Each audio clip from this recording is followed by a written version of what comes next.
Título de la prédica para el día de hoy, la vida secreta. Eso dice la palabra en la versión NTV. Y estamos allá en capítulo 2 del libro a los romanos, de la carta a los romanos. Y dice aquí el versículo 14.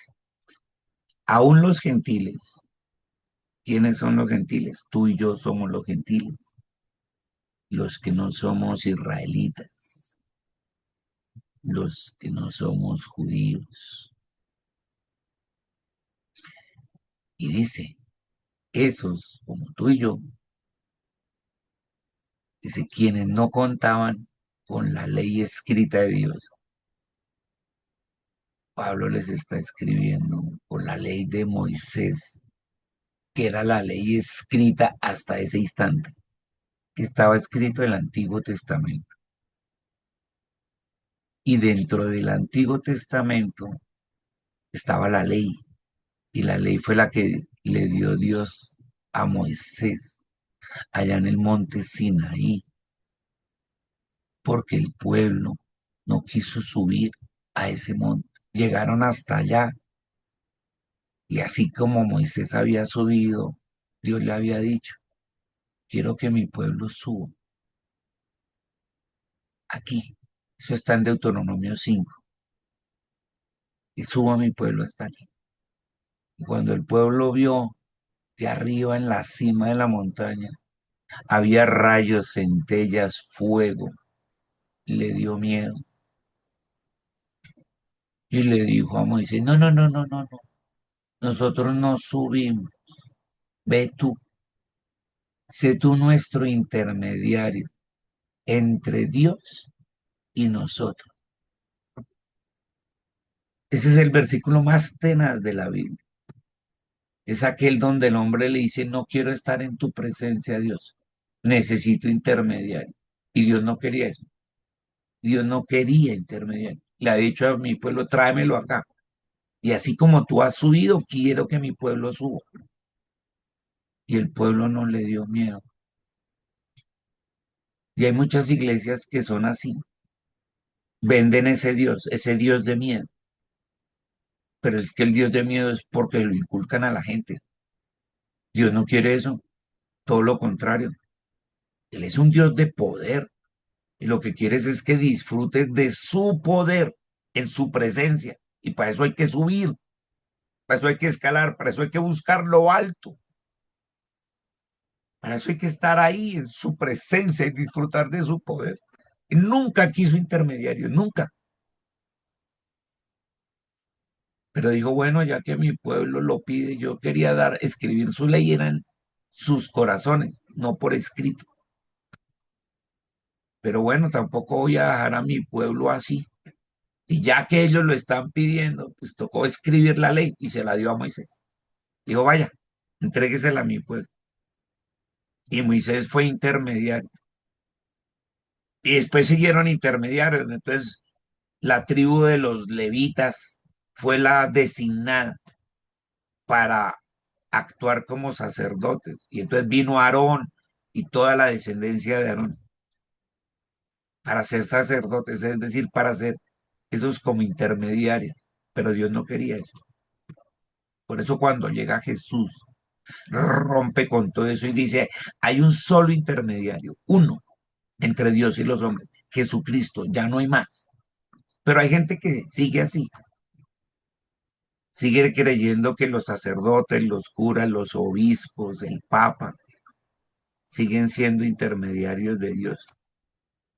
Aún iglesias legalistas piensan que los pastores, las pastoras, somos intermediarios y no, tu presencia, Señor. Solo que ya no necesito ir al monte Sinaí. Necesito entrar en estos tiempos, en estos que tenemos a diario, tiempos diarios con Dios. Y entra uno en su presencia. Y ya, y entonces Él te habla así como nos lo ha hecho todos estos días, con la palabra. Entonces la escribe en tu corazón. Y aquí les decía a ellos, sí, Los judíos tienen la ley escrita de Moisés de Dios, pero aún los que en esa época de Pablo no conocían la ley de Moisés, esos gentiles que vivían en Roma, muestran, muestran como si la conocieran esa ley por instinto, porque la obedecen aunque no la hayan oído, la obedecen. Y esto me recuerda lo que sucedió el día de ayer.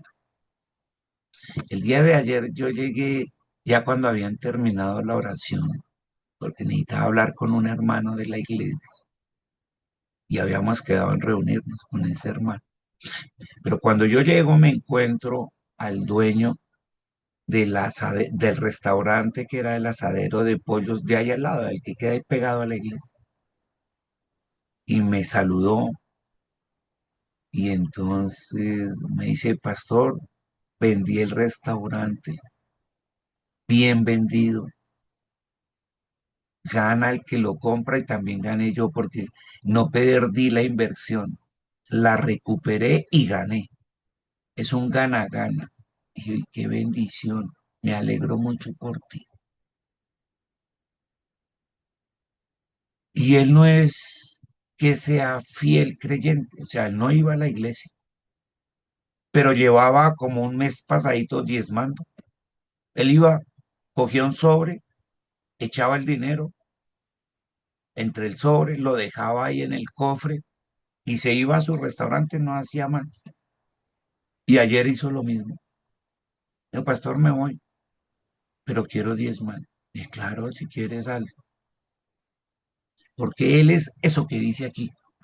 Aunque no conoce la ley y la bendición de diezmar, su instinto como gentil lo lleva a eso. Y lo hacía y recibió la bendición. Porque él cuando empezó a hacerlo, sin asistir al culto, pero sí diezmaba, él supo, porque un hermano le explicó, le dijo, no, es que diezmar trae bendición. Es que la pierdes uno cuando no la hace. Y él dijo, ah, bueno, porque estoy mal, el negocio está mal, los clientes están mal, yo no sé qué pasa. Y necesito a ver si la clientela sube o no sé qué hay que hacer en el negocio. Y alguien le explicó, pues confíe en Dios, póngalo en manos de Dios y hágale. No se pegue la plata, le está haciendo falta porque no tiene clientes. Y él lo hizo porque alguien de Ujier en la iglesia le explicó lo del diezmo y la bendición del diezmo. Y empezó a diezmar. Y en menos de un mes y medio vendi- pasó esto. Y vendió el negocio bien vendido. Y estaba feliz. Y eso me trae esto a colación. Porque esos gentiles como él, que no conocen la ley, la hacen, la obedecen por instinto, dice ahí, la obedecen aunque nunca la hayan oído. Puede que no la hayan oído en un culto, puede que no la lean escrita, puede que no tengan una Biblia, pero por instinto lo hacen.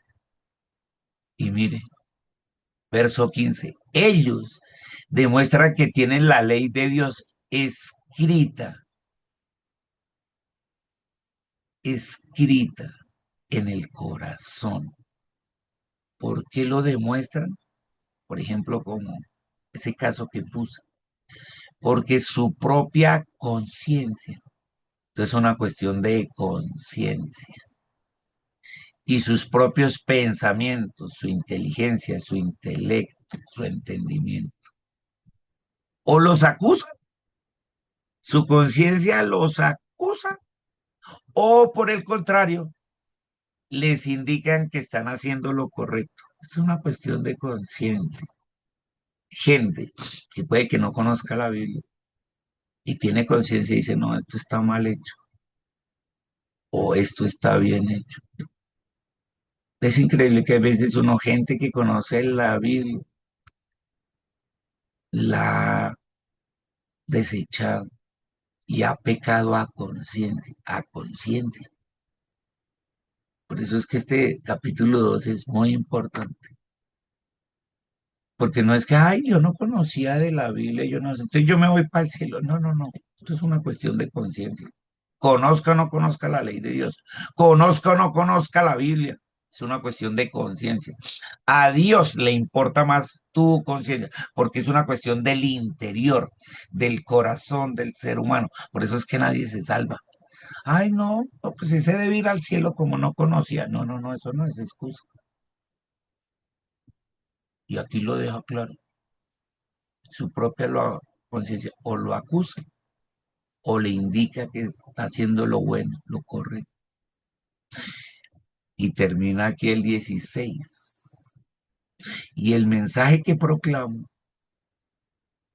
o sea, el mensaje de Jesucristo, el mensaje de las buenas nuevas de salvación, es lo que proclamaba Pablo.